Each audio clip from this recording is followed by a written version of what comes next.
It has now been exactly 1 week since Cody Rhodes finished the story. In other words, it has been exactly 1 week since the moment professional wrestling peaked. I know a lot of people would disagree, call it recency bias, and simply overhyping something for the sake of it, but I genuinely believe that what we were able to witness that very night was truly something so special for so many reasons. The very first one being that it's a moment nobody, and I mean absolutely nobody, would have been able to write themselves just 5 years ago. If you were to ask back in 2019 to create a moment for the main event of WrestleMania 40, I guarantee you, nobody would have come up with what actually took place. And that is because just 5 years ago, this entire main event and storyline would seem unrealistic. They would call it fantasy booking, something that would never happen. I mean, a heel Roman Reigns, who's currently on a 1,316 day-long world title reign, with Paul Heyman and a heel Dwayne Johnson in his corner, getting dethroned by Cody Rhodes, who was last seen as Stardust 3 years prior, who would go on to create a new wrestling company in which he would evaluate himself to a star before returning to the WWE and becoming the biggest babyface in the industry? Yeah, they would have laughed at you.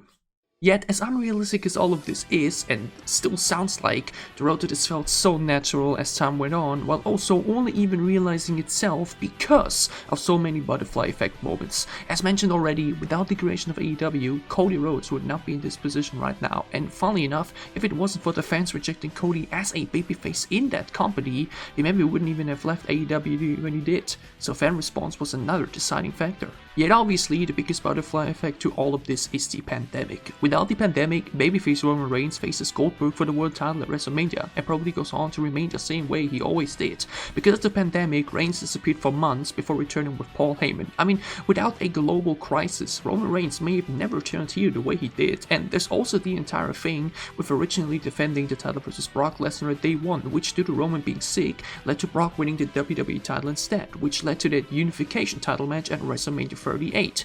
If it wasn't for the two world titles becoming one, maybe Cody would have never faced Roman at WrestleMania 39 in the first place and instead went after a different WWE champion at the time. And then obviously, what if Cody won last year? It would have been great, but not even close to being as incredible as his victory moment was this year. And we maybe wouldn't even have gotten this victory either if it wasn't for CM Punk getting injured, which caused his chance of plans with Rollins and the world title, which led to The Rock getting involved. And if it wasn't for the fan response here, we maybe would have gotten Reigns versus Rock instead. It's just so mind-blowing to me how many things had to come together to create this moment. Just the entire road to that Reigns versus Rhodes rematch is genuinely unbelievable, and something that nobody would have ever come up with themselves. It somehow all came to be, and god damn it was perfect. Just like the match itself, because obviously it wasn't just the road to this match that made it so special, but the match itself and what happened. Jey Uso, John Cena, Seth Rollins, all these men that have had their issues with the Bloodline before assembling to avenge those that had failed to help Cody Rhodes win the match, including the final boss of WrestleMania, The Undertaker, who had previously lost to Roman Reigns at Mania as well. It's just unreal to think about.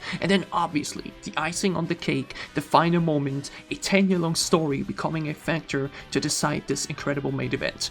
Seth Rollins, who had said he would be Cody's Shield at WrestleMania, standing in the ring in his Shield gear, triggering Roman Reigns' never-fading trauma of the Shield breakup to lead the tribal chief into striking Seth instead of Cody, which would ultimately lead Rhodes to victory.